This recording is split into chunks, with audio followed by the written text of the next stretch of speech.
Valencia. Hello and welcome to my preview of the European Grand Prix at, we hope, sunny Valencia, which incidentally is not only famous for its wonderful buildings, but for the fact that it is the home of paella. I'll be taking a look round the circuit, I'll be talking to you about one of the drivers, and then we'll have a look at the Castrol Rankings. Let's go. After completely turning the World Championship fight on its head in Montreal, the McLaren boys are well and truly back in the game after the team's third 1-2 win this season. Button's podium finish now moves him up in the Castrol Rankings to 7th place this week. He'll also be stepping out into the cockpit of former F1 legend Alain Prost's 1986 McLaren tag at this year's Goodwood Festival of Speed, which will be taking place next weekend.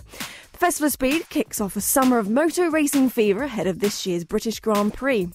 Renault will be continuing their run of rolling out new components at each Grand Prix this season. For Valencia, they'll be trying out a brand new floor for the car, plus the latest version of its front wing. The team's F1 driver Robert Kubica has stressed the importance of producing race-by-race updates in order to keep on top of their rivals this season. Valencia is pretty new to Formula One. A Grand Prix was first held there, the European Grand Prix, in 2008. So where is it? Well, it's obviously in Spain.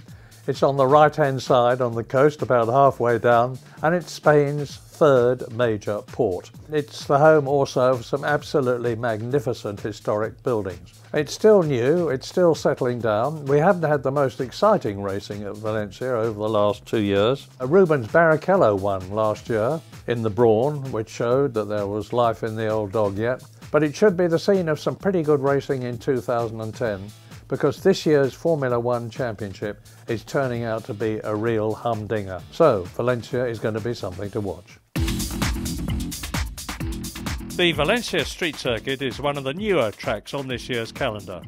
5.47 kilometres long, with 25 corners around the port area of the Spanish city, it demands extreme concentration, as do most street circuits. Valencia is particularly tough on the brakes, and most teams will bring bigger brake ducts to help cool them down. The first corner is a curved right-hander, which the drivers will take flat out in 6th gear. Then it's hard on the brakes for turn 2, a 2nd gear right-hander. Turn 3 is a 4th gear kink. And so are the next 2 corners, turns 5 and 6. The cars will probably be in 7th gear before they brake for turn 8, which is the start of the bridge section. They go over a small hump and then on and off the Astilleros bridge. And this could unsettle the cars in the wet.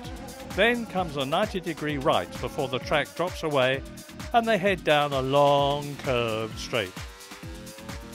Slower cars could be a problem here in qualifying, so they'll need to keep their eyes on the marshals as they accelerate through the gears. Hard on the brakes for turn 12, a double left comes next, then the cars are almost immediately into turn 14, a 4th gear 90-degree right. After that, another long straight, at the end of which there's a hairpin, which is probably the best place to pass at Valencia.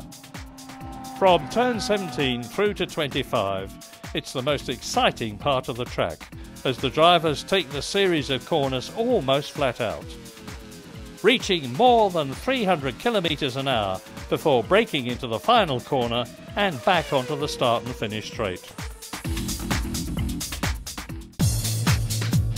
He's a real strong figurehead for British sport. I suspect he's going to try and attack Hamilton going forwards in the season. They've been competitive to the edge right from the start of the season, which I think is a good thing.